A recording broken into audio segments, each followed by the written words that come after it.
Okay, so we are at the end of our third chapter, and this topic is, we are talking about, in this lecture, we will talk about, or we will discuss about the theories of ethics.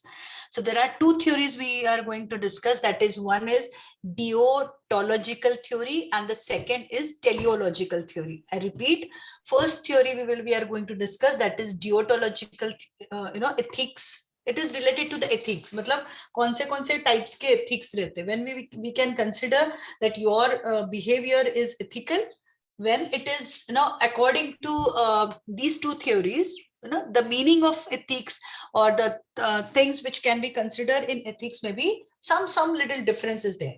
Fine, but as I said, like ethics, they are universal.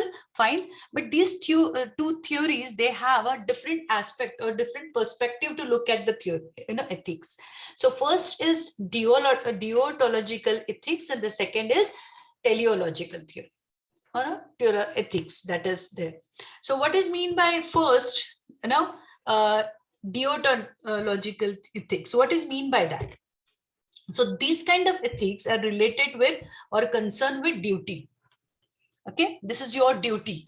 That what we say, or we said, like, okay, as a teacher, it is your duty to teach. It is as a police, this is your duty.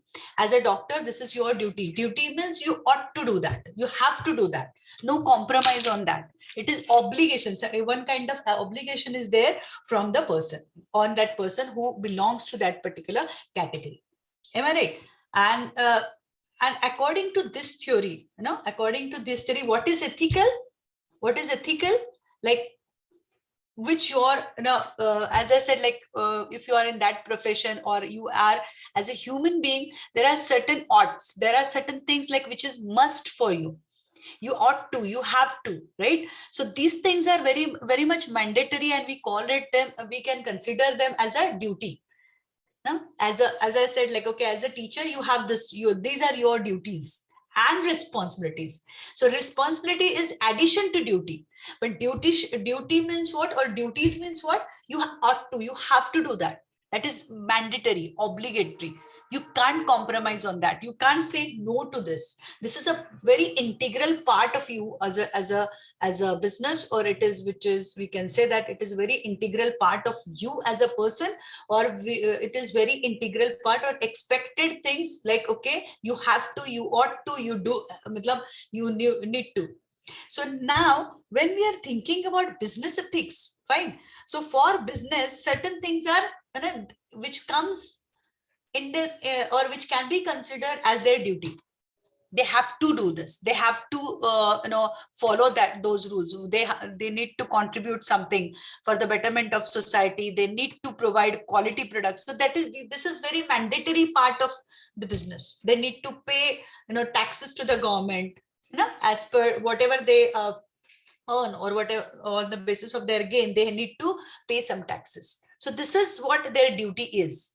Fine. So this particular approach, or this particular theory, consider like what, like, which are the duties which are given, which are assigned to you, or your business, or you to your profession, and they will, if you follow them, then your behavior, or your very much ethical.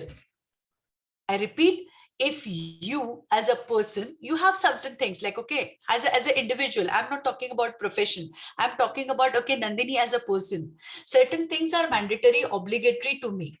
These are my duties as a citizen of India. I have certain duties. I can't say no to this, isn't it? So these duties, if I follow those duties, then my behavior is ethical.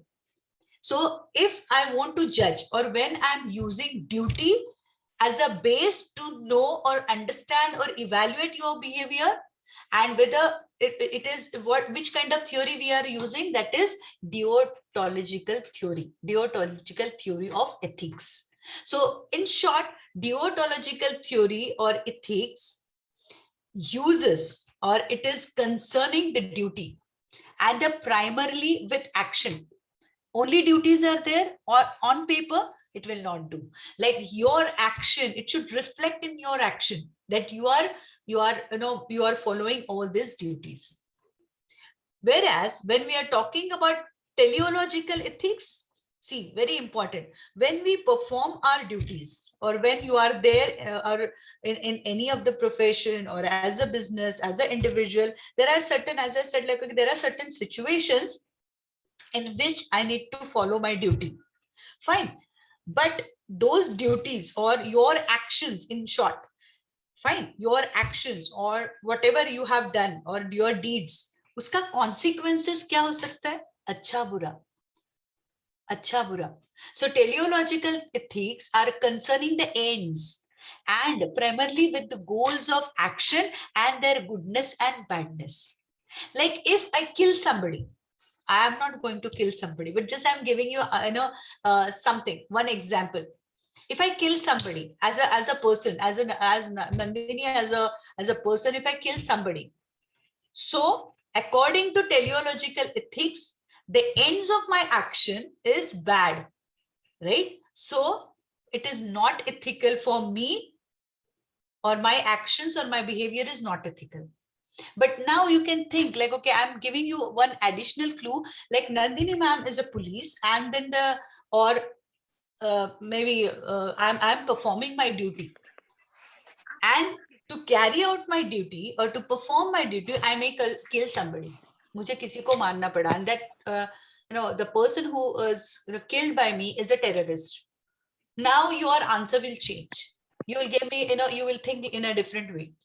Like, yes, ma'am, you are very ethical in your approach. You followed your duties. You have done your duties.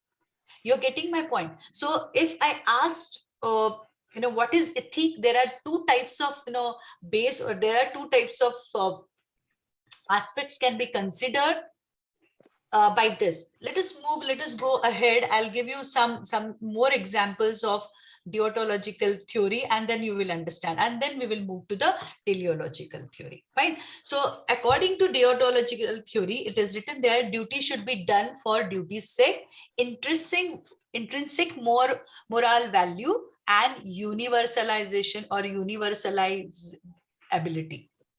So what is mean by that? See, I'll give you one example here.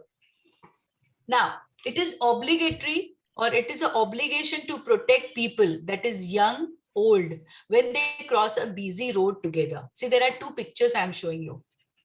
So when you are, you are young, and then, or you are adult, and then some youngsters or some kids with you. So it is your duty to protect them.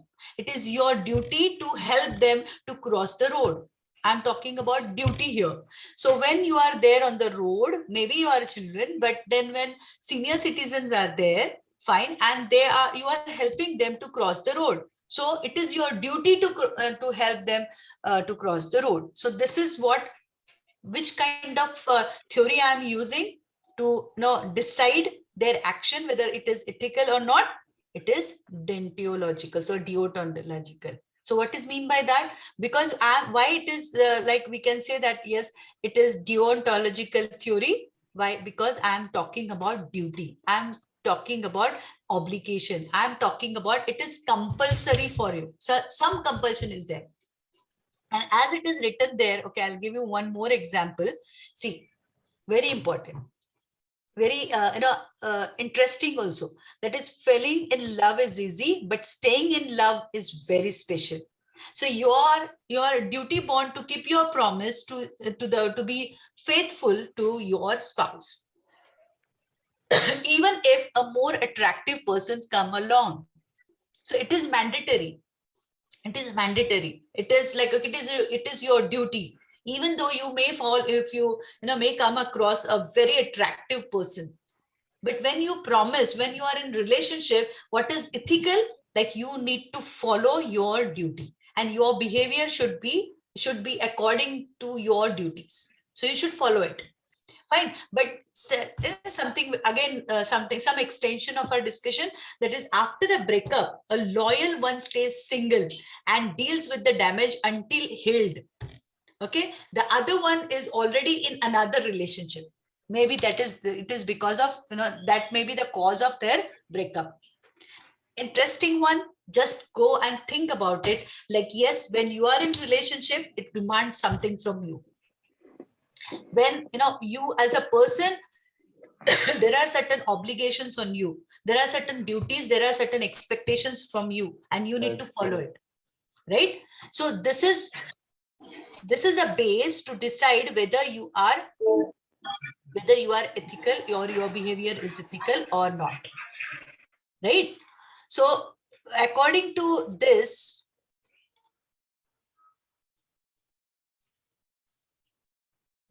according to this theory, that is deontological theory, this is what we will consider to analyze or to assess the person's behavior is ethical or not, the duties. Likewise, when we are talking about business ethics, fine, according to this theory, certain things are mandatory, certain things are obligatory, certain things are their duty. What is duty? Like, okay, we need to pay the fullest, like, or we need to consider value for money. We need to satisfy each and every customer. It is our duty. Like, if customer is not happy, if they are asking you questions, then you or some queries are raised by your customer, so it is obligatory for you to question or to solve all the problems which are raised by them. This is what is expected. So because you are doing duty. And as I said, like, okay, if I kill somebody, it is not ethical. But as a police, if I kill, a terrorist, it is ethical. Because we are considering here the ethics. We are considering here duties to define ethics. So that is what it means, like, deontological theory. Moving ahead, when we are thinking about teleological or consequentialism theory. See, consequentialism theory or teleological theory. Now, what is teleology or teleological consequential? It is referred to a result-oriented ethics. Here we are not talking about like what is your duty or what is not, but here we will consider results of your action. Purpose of your action. See, it is written there, it focuses on the purpose of each action and whether there is an intention or meaning for that action. What is the intention? बहुत बार ऐसे होता है कि like, okay, we feel like my intentions are very good. When I want to help you, so my intentions are good, right? My intention was good, but what is the consequence of it? It deals with the consequences in an action. So your action and consequences, कर्म और उसके परिणाम, काम और उसका result, work and उसका result. So here we will consider more of what the consequences of your action. Your action may be right, your action may be dutiful, but then what is the consequences of your action? It involves examining the past experience in order to figure out the results of results of your present action. Like, teleological ethics is judging by the consequences and the rule for producing a great possible balance of good over evil. We are consequences, like, okay, your action has a reaction. We all believe in that. Like, your action will have some reaction. Karma, nishkam karma. Karma and result. Karma and then phal.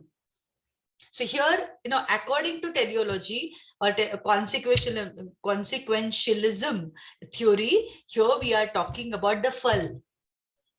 If your actions are good, of course, it should be good, then only that karma, that phal will come or result will come. So according to this, both the things are important, your actions as well as the consequences. Like, according to this particular theory, that is deontological theory, what is more important? Like, okay, whether you follow your duty or not. If you follow your duty, forget about the consequences. Forget about like whether somebody is happy with you, somebody is not happy with you. It's okay. It's okay. Karm kar, phal ki chinta mat kar. That kind of thing. Like, what is expected, you do it. Don't think about consequences, or don't think about the results, or don't think about, okay, fine. This is my duty according to mom, according to teacher, according to as a parent, as a teacher, as a mother, as a friend, as a this is what is expected from me as a professional. These are my duties. These are the these are primarily actions which are expected, which is I can't compromise. You can't compromise on. आप उस पे compromise कर ही नहीं सकते. These are your basic karma, which is expected from you. And then don't think about result. That is which theory we are talking about. That is deontological theory. Because see, in business, in business scenario, what is ethical? What is your duty? Like provide this to your customers, provide this to your employees, provide these things to your all the stakeholders. If you are doing it, you are ethical. If you're not doing it, you are not ethical. That's all. This is one approach. Fine. But moving ahead, okay, fine, you are doing you are doing your duties and other things, but what about the consequences? उसके परिणाम क्या है? आपकी duty के परिणाम क्या है? Like if I said like, okay, my intentions are good, but because of my words, if somebody hurts, somebody feel or somebody get hurts, तो consequences क्या होंगे? बुरे होंगे. It is like, okay, it is bad. I want to help somebody, but I'm not able to. So though your actions and intentions are good, fine, the consequences of your action is not good. So you are not ethical. This is what another theory of ethics. So this is what we are talking about. See, according to teleology, like both the approaches or both the things are equally important. That okay, your action and the consequences, karma and phal, action and reaction, action and result. So sometimes your actions are good, your intentions are good, and as it is written there, like okay, as per your past experience, in order to figure out the results of the present action, we follow it. Like okay, my past experience was like, if I said something to somebody, that person may feel like okay, great. If I say something to somebody, that person may be pleased, khush ho gaya. So that is what my past experience, and I follow the same thing, similar thing, because my intentions are good. I want to praise. I want to say like, oh, you are doing fantastic. So I use this word, but maybe the consequences is not suitable for that particular situation, or because of that, that person may get hurt. Agar wo person XYZ, like if I'm giving this, I'm talking with that person, and if in a similar way, according to my experience, according to my past experience, and my intentions are good, but even though, because of, as I said, like the situation or the circumstances or that person himself, because I'm dealing with the different people altogether. So when I'm dealing with X, that particular theory works. That particular, whatever I said, my words are well appreciated by that person. That is X. But a similar kind of words, when I'm using with Mr. Y or Miss Y, he may hurt because of the environment, because of the situation, because of the personal characteristics of, Mr. or Miss Y. And if that person is hurt, so according to teleology theory or teleological or consequentialism theory, my behavior is unethical because it get hurt.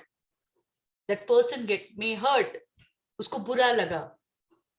फिर हम लोग समझाते उसको, नहीं, मेरा intention तो बहुत अच्छा था. I want to please you. I want to say like, okay, your karma, your actions are wonderful. You are doing great in your life. I want to say like this. But see, this is very important, that judging by the consequences and the rule of producing a great possible balance of good over evil, good over bad. So you need to balance it. So this is what a teleological or a consequentialism theory. So these two theories are clear to you? Yes, no? Any questions? Any questions? Should I move ahead? Aage jaye? Yes? Rakshanda Kamble, are you there with me?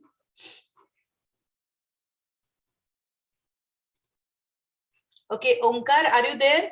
Omkar Joshi, am I audible to everybody? Yes, ma'am. Yeah, Omkar. So Omkar, both the Ma'am, this is theories. Mihal here. Ji? Ma'am, this is Mihal here. Okay, Mehal. So is it clear to you? Yes, ma'am.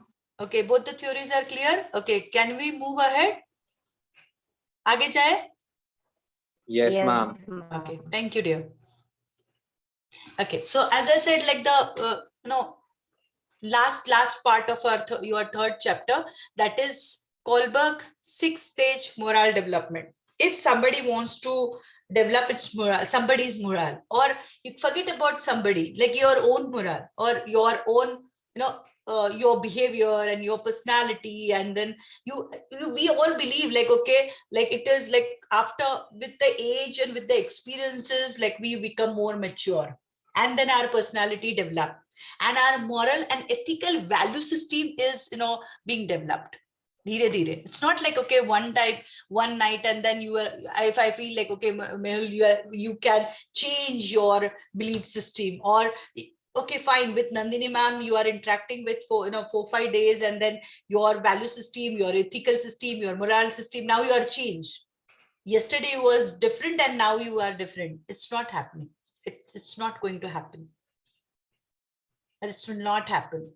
So what is expected according to then how moral is developed, or how individuals belief system or value system develop. So according to the Kohlberg, how you pronounce it, it's up to you. He extended the Piaget's theory, and he proposed that moral development is a continuous process. It is a continuous process that occurs throughout a lifespan. It's not like one time event. Like, you all know that whenever we listen to somebody, maybe a guru, or maybe your favorite teacher, or maybe your friend, or maybe a gyan given by your parents, or a discussion, and after that for sometimes you are under that trauma, you feel like, yes, she's right, he's right, so she told me like this, I need to behave like this, yes, I must be morally ethically very very strong. And then that effect, as I said, like, okay, it is for some time, and after that you will come to your normal position. This is again a human behavior. But something happened in your life, which brings a permanent change in your behavior. Because of those experiences you learn, and because of those learnings, your value system, your belief system, you are questioning to your own belief system. आप जो पहले सोच रहे थे, आपकी जो पहले की सोच थी, आपका जो मोरल था, या आपका whatever you're inside you. So you always a question, there is always a question mark, and you ask question to yourself like, Nandini, are you right? Are you doing the right thing?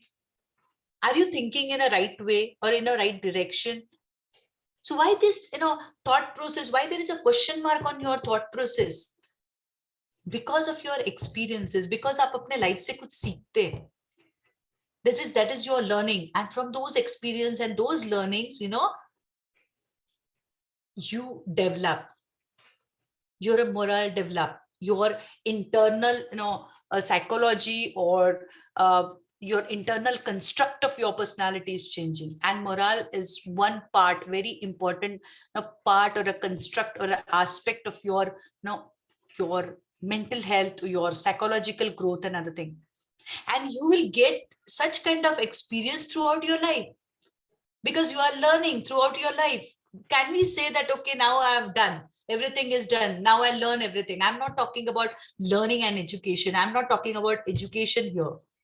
I'm not talking about formal education here. That is not the only way to learn or to get experience. But from life, from the people, those who are there in your life or in your environment, you are learning, you are continuously interacting and communicating with your environment, or the people in your environment.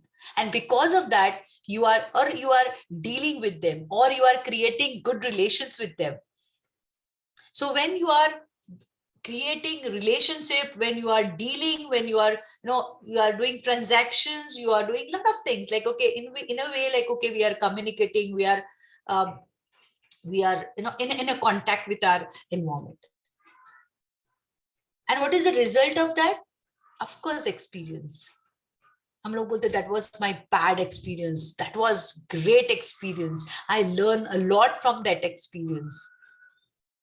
Oh, I learn ना, वो सबसे बड़ा सीख मिला मुझे life में.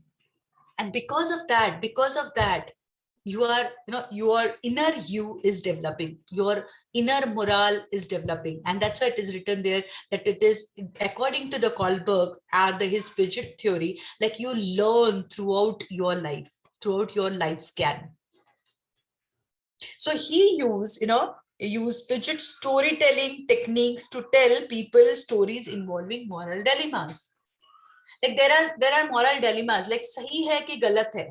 And that's why I said, like, you are asking, there is always a question mark on your thought process, whether you are right or whether you're wrong.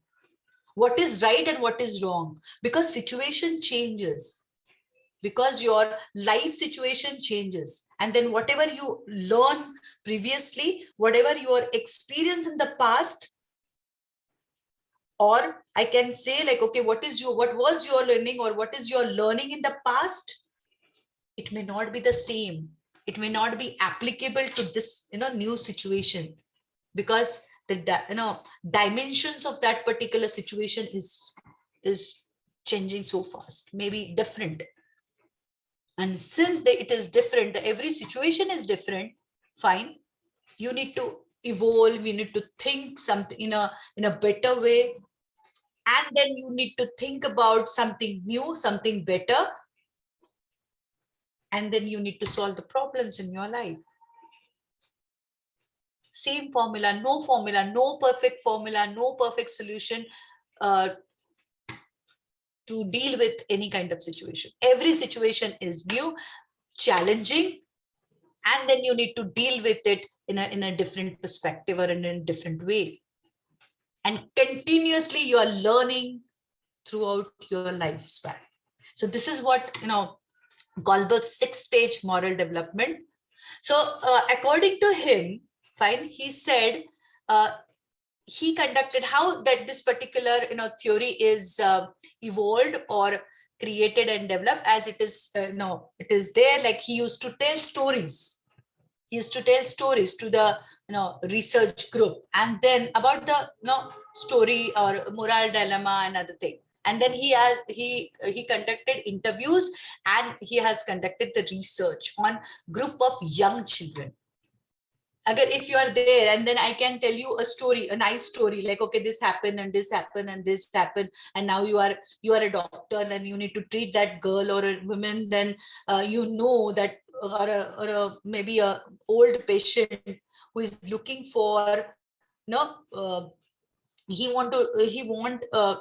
is like he's suffering or she's suffering from some illness, and now no further treatment for that illness, and then she want to die because it is unbearable, it is not uh, she can't or he can't survive in this situation or want to stay in this situation. And then she is her application, she applied to a judge, like, okay, that is, she want to die, so please approve, that kind of thing. So such kind of stories he created, and he conducted a research. This is a very different kind of situation. If you say yes, she can go for it, and she can go especially in medical terms and other things. So there are such ethical dilemmas are there. We need to take decision. What is dilemma? Like, okay, there are two decisions, and then you are confused between these two, and then you need to choose only one. So such kind of questions or such kind of theories he is to tell to the young children, and then after that he is taking interview of those kids or those children. Like if I said, like, yes, she can allow, like judge or the court must allow that lady or to die because it is her pains are unbearable. Then the next question may come, like, okay, he may ask you, like, why you are thinking, and then whether it is ethical, like, can we for that girl. So such kind of dilemmas or such kind of theories can be generated, and he is asking interviews. A series of, like, it is written there that it is a series of moral dilemmas were presented in these participants, and they are also interviewed to determine the reasoning behind that, behind their judgments of each scenario. If I say yes, then I need to give reasoning, like why I'm saying yes to that particular situation, why I'm thinking like this, what is my thought process behind that. And if I say no, then I need to give clarification, or I need to think about, or I need to explain the reasons behind that, why I'm not for that particular decision or the judgment which is given by you. And then he used to give different scenarios, or can be discussed, or with the children's or kids. So this is what he's talking about. Fine. So after that, fine, after doing this, then he said 3 levels of moral reasoning. So you need to give 3 levels of moral reasoning. One is pre-conventional morality, the second is conventional morality, and the third is post-conventional morality. Now, what is mean by that? So one by one we can discuss here. So pre-conventional, that is stage one, that obedience and punishment. Now, what is, like, see how people, or how, as an individual, we are developing, or our moral is developing. So this is what 3 stages. And each stage has two sub stages. That when we are talking about pre-conventional stage, so stage one is obedience and punishment, and stage two is individualism and exchange. Conventional, that is interpersonal relationship and maintaining social orders, and post-conventional stage, that is social contacts and individual rights and universal principle. Now, what is mean by that? That one by one we can discuss. Fine. And how we develop. So age 4 to 10, I'll come back, and then we can discuss this this image also. But let us move ahead and then come back. Fine. So what is pre-conventional morality? It happens between the age, and he consider it happens, or it is like the age group of 4 to 10. 4 to 10. Now, if how in this age, you just imagine a kid who belongs to, or who's in the in that lifespan, that is he or she is in this particular stage, starts at 4 and ends at 10. So he is motivated by obedience and obedience to authority. So you just imagine that when you are there in that particular age, or if you can see some kids around you, or maybe your own kids, you can understand like how people, or how individuals, or the kids or the children, they are motivated by obedience to authority. So it is their learning, like to all authoritative figures around him. That figure may be parents, or maybe his or her siblings, or maybe teachers, or maybe uncle, aunt, or something. So who has that authority to influence, or who has that authority to give directions to your behavior? So you need to say yes. Obedience, be obedient. So obedience is one thing which motivates people, or which, this is our learning, like we need to follow our elders. We need to follow our, like, who has that authority. Then commonly associated with young children involve little thoughts about morality. Kuch pata nahi hai, very, very little, and or they don't know anything. They have, at this stage, we only know like, okay, we need to respect, or we need to be obedient to our parents, or those who are having authority. Now, how your moral codes is shaped? So it is shaped by the standards of adults. तो जो आपको आपके adults, जो आपकी authority जिनके पास है, और जो those who are having that power to influence your thought process, fine, they are showing you, or they are showing, they feel like, okay, this is what is expected, this is what ethical, or this is not unethical, this is unethical. So they set the standards. The standards are set by the adults, and the consequences of following or breaking their rules. So standards are set by the adults, and in your future, like on in maybe and the consequences of following or breaking their rules. Agar aap us consequences kya hai? These people, they'll give you directions. These people or authority or the your adults, they'll set the standard, and kids or youngsters or maybe young children, they need to follow them. Not youngsters, but yes, we can call them as a young children. And it depends the consequences of their action. If they're obedient, they will be rewarded, and if they are not obedient, then they'll be punished. So consequences of their action or consequences of their behavior is depend upon whether they follow the rules, standards which are set by the adults. That is pre-conventional morality. So that is your own moral system or your own belief system. Nothing is there, or very, very, as it is written there, very little thought about morality. So at this stage, we all believe like, okay, no, I need to follow what my adult says. And they make sure like, yes, you will listen to them, or they'll follow, you need to follow their authority, their very authority. Moving ahead, like as I said, obedience and punishment. This is the earliest stage of moral development, common in young children. Children see rules as fixed and absolute. तो मतलब कह दिया ना कह दिया बस, that kind of situation. Obeying the rule is important to avoid punishment, and morality is motivated solely by punishment. So why kids or why young children they follow? Because these people, they solely guided, directed by the punishment. This is the first stage. This is the first stage of your moral development, pre-conventional morality. This is again a psychology, and how ethical behavior or how ethics or how your belief system or your value system is developed. So pre-conventional kuch pata nahi hai, very little, very vague idea about what is right, what is wrong. So nothing is there. You don't, because you don't have any experience of life. So you are young kids or young children, they are learning from the experiences of others. And from my life experience, I'll set some standards, and then if you follow them, it's good. If you follow them, you're obedient, then it's good. Otherwise, the consequences are you will get punishment. You will be punished by your elders. And that punishment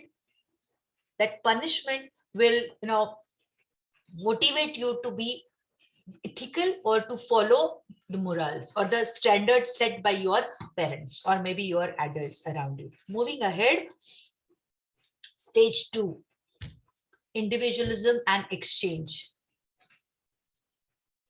In this stage, sorry, children accounts individual point of view, judge actions based on how they serve individual needs. Reciprocity is possible, but only if it serves one's own interest.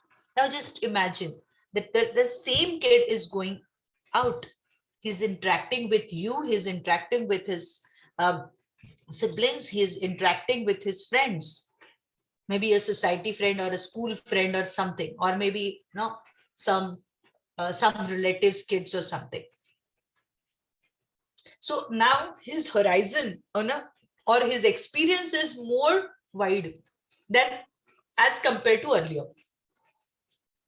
So when that that individual or that kid is going out, getting more experiences and learnings, so he will develop what his own thought process or point of view, and they argue.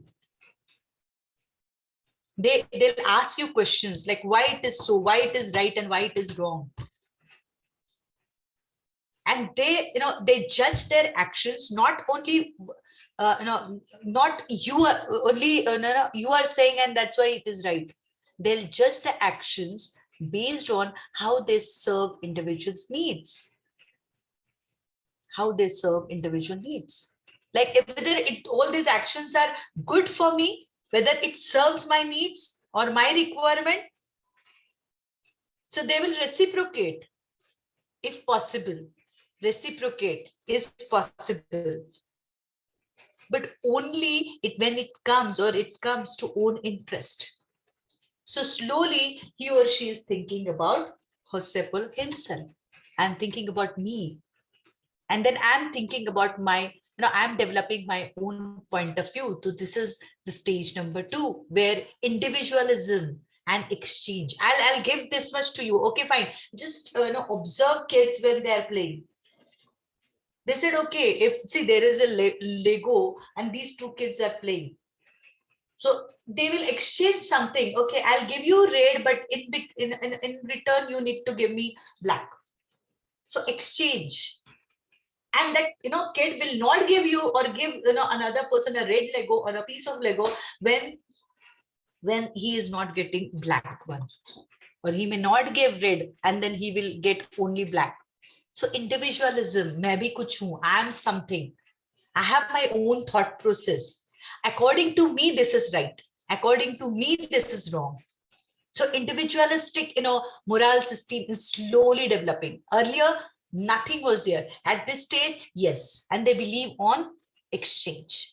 So something more on this particular stage, that is children recognize that there is not just one right view and that different individuals have different viewpoint. Interesting. Yes, of course.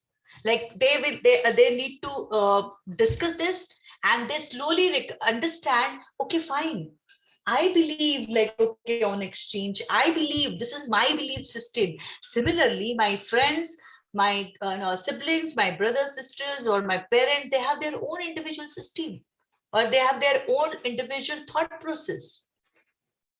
But I have my own thought process. But maybe your perspective is different.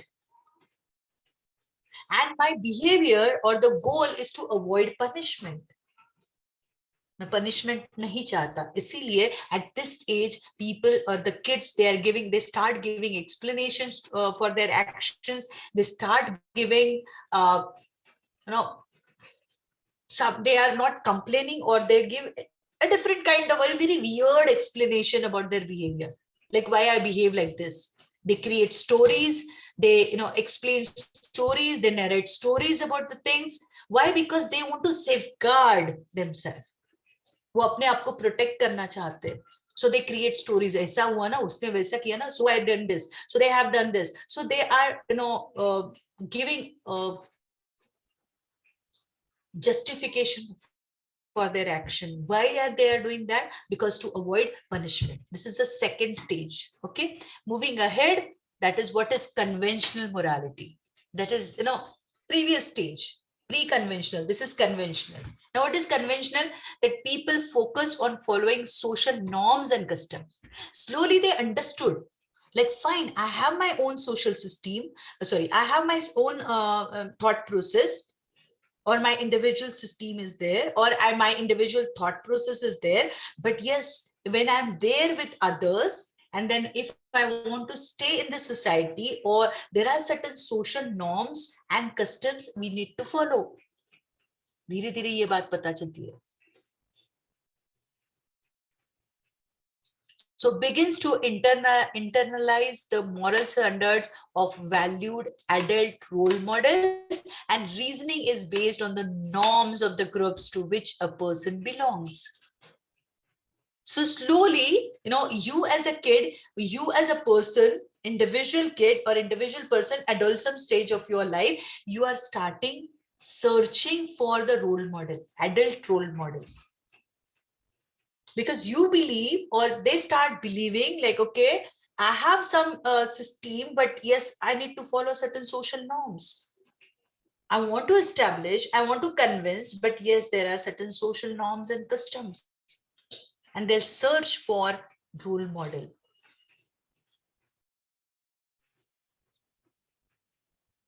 Yes, and reasoning is, as I said, like, okay, they will create stories, they'll give reasoning, It is based on the norms, certain norms of the group to which the person belongs. जिस group को वो belong करते हैं, उस group के norms को वो follow करना शुरू कर देते हैं. Why? Because they accept, meaning, Baba, if I want to stay in society, I need to deal with. So, pre-conventional के next stage में, these people, people they are trying to establish this themselves, and that's why we said like individualism. अपनी एक thought process उनकी बनती है. But in a later stage or in a second stage, these people, they accept like, no, this is my value system. This is what I believe in. This is my thought process. But if I want to stay with the society, I need to follow certain norms. Like you just understand, like, okay, the person who is very rigid, and the kid or the young kid, like they always opposed to the people, or they will not say, or they believe on exchange and other thing. Afterward, in the age group, it is there that 10 to 13, that this conventional stage by these people, they used to adjust with people, adjust with the friends, adjust with the surroundings and environment. They learn this adjustment kind of a thing, because they said, no, if I want to be there, if slowly they started, slowly these people, they started understanding the things which are there. And these people, they feel like, if I want to be, if I want a social acceptance, I need to follow the norms. Acceptance by group. बहुत बार बोलते हैं कि mummy ये बच्चे, मतलब वो जो है group, these people, they are not allowing me to play with them. Then mommy must have console him or her, or discuss with him or her, like, okay, aisa hota hai, and then you need to follow, and then you need to be like this and that, and then certain modifications of their behavior, and he is trying to adjust with the social norms. This is a second stage. Now we are moving to the next or third stage, that is interpersonal relationship. They do believe like, okay, they are very possessive about their friends, they are very possessive about their parents, they are very possessive about their classmates. We all are like that. We all were like that. So also known as a good boy or a good girl orientation. So slowly, that particular concept is there. Like, if I want to be with them, or if I want to be one of them, I need to behave like a good boy or a good girl. So that orientation comes in with the people. As it is written there, focused on living up to social expectations and rule, and emphasis on conformity, being nice. Consider how choices influence the relationship.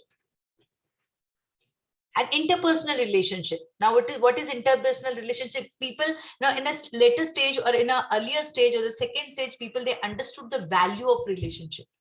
In this stage, people or the individuals, they already understood the value of relationship. Here they are establishing good interpersonal relationships. Slowly these people, they are talking about, they are thinking about, no, I must be nice, I must be good, and then I'll get this. So that kind of stage. This is a third stage. Fine. Now, interpersonal relationship, emphasis on the maintenance of happy interpersonal relationship and pleasing others.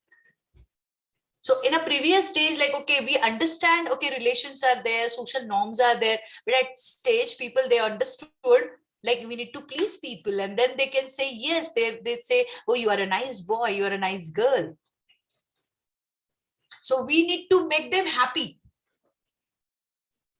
And a need of avoid rejection, disaffection, or disapproval from others. We feel bad. We feel bad. We feel like, okay, if I'm not doing this, or my behavior is not like that, so people, they will disagree with me, and they will reject me. हम लोग बोलेंगे, यार मैं ऐसा क्यों किया? अगर आप पूछते हो for some reasoning, like reason for their action, they said like, everybody is doing that, and if I am not doing, they will not allow me, or they will not take me in their group or include me in their group. They said no. Peer pressure kind of a thing. Avoid rejection, dissatisfaction, and disapproval from others. So there is a kind of fear in our mind, like, okay, people, they will reject me or him or her. And to to avoid certain kind or this kind of situation, people start pleasing others. Yes, you are nice. Yes, you are right. Why this is happening? Because we feel like, okay, otherwise, if we say, if I have an individual thought process which is not accepted by the society or not acceptable for this by the society or to the society, sorry. So in that case, people, they'll reject me. They will not accept me. So this is a stage 3, that is where you are thinking about interpersonal relationship. Moving ahead, yes, maintaining social orders. Consider society as a whole when making judgments. Focus in on maintaining law and order by following the rules and doing one's duty and respecting authority. Now, stage 3, some kind of fear. Stage 4, yes. It is like more, we are thinking about laws, rules, regulations, what is mandatory, what is necessary, what is required, what is for, or what is which is required for the well-being of the society, or maintaining the law and order by following the rules, duties and authority. Moving ahead, stage 5 क्या बोल रहा है? Stage 4, again, please individuals to maintain social orders by following social norms, customs, and laws, becoming aware of the wider rules of society to avoid guilt. Some kind of guilt is there. Like if I don't follow social norms, then automatically that guilt will come. And I always feel, or at this stage, or people or the individuals, they always feel that I should not be criticized by a true authority figure. They are not ready to accept this because it is a developing stage. This is a 4th stage. They are not yet developed. Their moral system is not yet developed. So they feel, they feel awkward when their authority or their, somebody who is there in their environment, and if they criticize them, so it is not acceptable to them. Fine. Then post-conventional morality, that this is a 3rd stage, adolescence or adulthood. Kya hota hai ye? People look beyond convention to determine the moral norms and appreciate the social interaction. Judgment is based on self-chosen principles, and moral reasoning is based on individual rights and justice. Self-chosen principle, like this is okay, fine, you are giving me this, and then the society believes on this, but yes, no, this is what I believe, and I choose to be like that. Adulthood or adolescence, I cross it. And that's why when you are in adult age or adulthood, like by that time your thought process is complete. Post-conventional morality.